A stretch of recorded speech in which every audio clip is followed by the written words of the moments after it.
Hello everyone, Tucker here at Bioware Follower, and at the Xbox conference at E3, we got to see the gameplay for Bioware's new IP, Anthem. Now let's not waste any more time and get right into this and talk about what this trailer has to offer.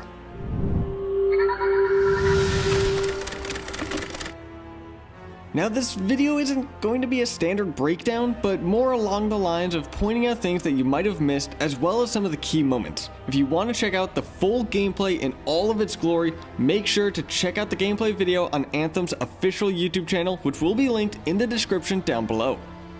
Now the entire gameplay has a voice overlay by John Warner, who is the game director for the game. Now the trailer opens up to a very impressive shot of the main character walking through a shopping area behind the wall.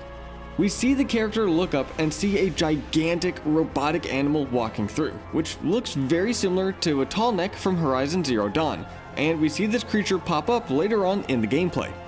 The next moment, a person named Praxley comes up to us and explains a situation where he needs our help.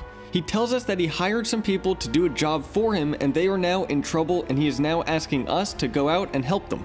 Now before going any further, he refers to us as Freelancer. Now yesterday on Twitter, John Warner tells us the journey begins Freelancer. So it looks like Freelancer is our title, similar to Pathfinder from Andromeda or Inquisitor from Dragon Age Inquisition. This is later confirmed as John Warner tells us that we are freelancers who explore beyond the wall that protects the area called Fort Tarsus. Now, while our character is walking towards the mech suits, which we later find out are called javelins, we can see an ally of the week. Now this might be something globally, nationally, or limited to just your friends list. But my prediction is that the person who helps out the most to those who are asking for help on missions gets that spotlight. Now, while getting into the javelin, the main character asks a friend named Paul which suit he will be wearing. He says he is getting into the Colossus, and our character is getting into the Ranger. From what John explains later on, the Ranger is the all-around suit that the player can use, while the Colossus is strong and hulking character. We made this prediction in yesterday's breakdown, so here's to hoping that we are 3 for 3 and that the third one shown on the far right of the image is a stealth-based character. Now, John tells us that these suits are going to be very customizable, and we hear the players talk about different weapons that they got and are trying out. Now, the actual extent of the customization is still unknown, but being able to customize these suits has some very promising ideas. Now, the area that the players are in, I'm guessing is the top of the wall. It also appears that from here, you can go anywhere that you want. Your characters have the ability to fly around using jetpacks, and anywhere you can see, your characters can go. Now, a little nice thing to note is that you can see on the top of the screen as the character is flying around that you are constantly told where your friend is.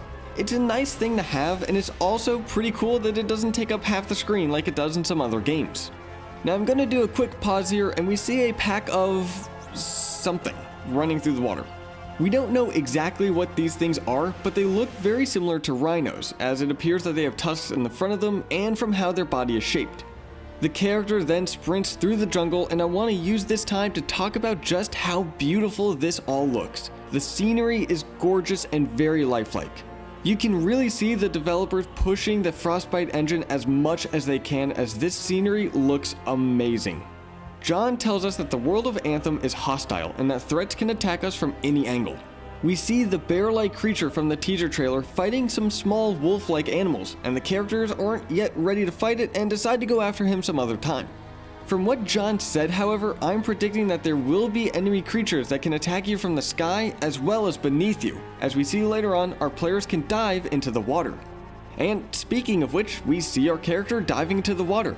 Once the player goes underwater, they are told that they have discovered a new area and get some XP for it. What I am curious about is how much of the underwater area called Deadlight Caverns are we able to explore. I am guessing that there will be loot, quests, and a lot more bringing us to the underwater areas, but what I'm curious about is just how much of the underwater are we able to explore. Now, as the characters fight the enemies, I want to point out the HUD. It appears that the HUD displays your armor strength at the bottom right of the screen, and it also looks like there's an ammo counter for how many shots you have and how many you have left in the middle of the screen. Now, the last thing I want to point out about the HUD is that your abilities are placed in the middle bottom area. Similar to Andromeda, it looks like your player will have 3 abilities to pick from, and we see the player use them later on. Now, similar to the Deep Light Caverns, a cave pops up with the title of Longfall Ruins, but the player doesn't go into this area. Now the friend goes up to a chest and opens it, guessing this is going to be a part of the loot system in the game. A nice thing about it though is that you don't have to open the box to get the loot yourself. It appears that if anyone in the party opens up a loot box, that you all get the same reward.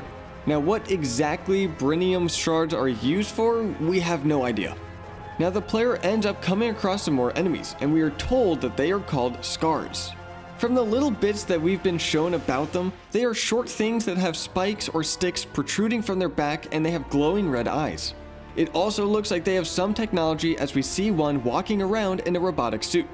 Now the fight takes place, and we get to see the player use one of their abilities, which locks onto a bunch of enemies, fires multiple rockets, and then removes the enemies.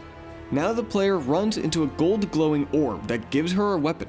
This, unlike the standard loot boxes that you find around the area, appears to be specific to a person, meaning that our character is able to see it and pick it up, while our friends can't. An awesome thing to note is that the player appears to be able to instantly use this weapon, and it is not required to go back to the hub area in order to equip it. Now the screen fades to black, and John tells us about world events called Shaper Storms. We see a few more people join, and they all head towards the storm. Something quick to note, however, is that Sandra's suit is one that we have not yet seen in the gameplay reveal, and I am guessing that it is the one that is on the far right of this image. We aren't told the name or what makes this suit special, so that is still a mystery to us, but it looks like it can levitate as we see it doing so at the end of the trailer. Now the last thing that we see in this gameplay reveal is the Shaper Storm, and this thing looks menacing. The player then asks if they are supposed to fly into it, and it looks like the answer is yes, as that is what everyone does, and that wraps up the gameplay reveal as well as this breakdown. Now if you missed it, there's also the teaser trailer, which also includes some images and scenes that we have not seen in this gameplay reveal.